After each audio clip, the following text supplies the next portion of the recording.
Same to same market જેવું પોળી મસાલા કે gun powder આપણે બહુ જ સહેલી રીતથી ઘરે બનાવી શકીએ છીએ. એને બનાવવા માટે આપણે એક પહેલું પતલું કપડું લેવાનું, એની ઉપર અડધી વાટકી જેટલી અડદ દાળ અને 1/4 કપ જેટલી ચણાની દાળ લેવાની અને એને બરોબર આવી રીતે લૂસી લેવાનું, જેથી એની અંદર જે પાવડર હોય એ નીકળી જાય. હવે એક પેન લેવાનું, પેનમાં 1 જ ચમચી જેટલું તેલ નાખવાનું અને જે દાળ બધી લીધી હતી એને નાખી દેવાની. આવી રીતે મીડિયમ ફ્લેમ ઉપર આપણે એને સરસ રીતે શેકવાનું છે.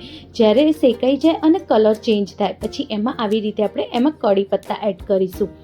કરી પત્તાની મેં એક આખી દાળી એમાં એડ કરી છે. 7 થી 8 નંગ જેટલું આપણે આમાં લસણ એડ કરીશું. બધાને આપણે લો ફ્લેમ ઉપર જ હવે શેકવાનું છે, જેથી નીચે પડે નહીં.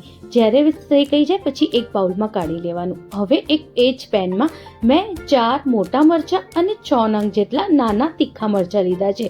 હવે એને પણ આપણે સરસ રીતે શેકીશું. એની અંદર મેં 7 થી 8 નંગ કાળા મરી અને એક નાનો કટકો જેટલો મેં આમાં ઇમલીનો એડ કર્યો છે. બધાને સરસ રીતે શેકી લેવાનું.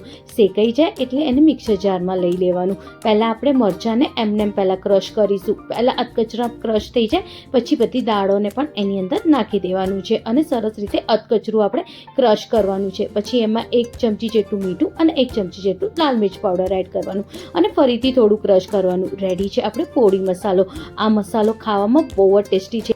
ઇડલી ઉપર આવી રીતે ગન પાવડર નાખવા માટે પહેલાં આપણે 2 ચમચી જેટલું ઘી નાખવાનું એની ઉપર. પછી એની ઉપર આવી રીતે ગન પાવડર ભભરાઈ દેવાનું અને આને ચટણી સાથે ખાવાનું. ખાવામાં બહુ જ ટેસ્ટી લાગે છે. આને તમે ઢોસાની ઉપર બી નાખીને ખાઈ શકો છો કે તમે ઈદડા બનાવો એની ઉપર બી.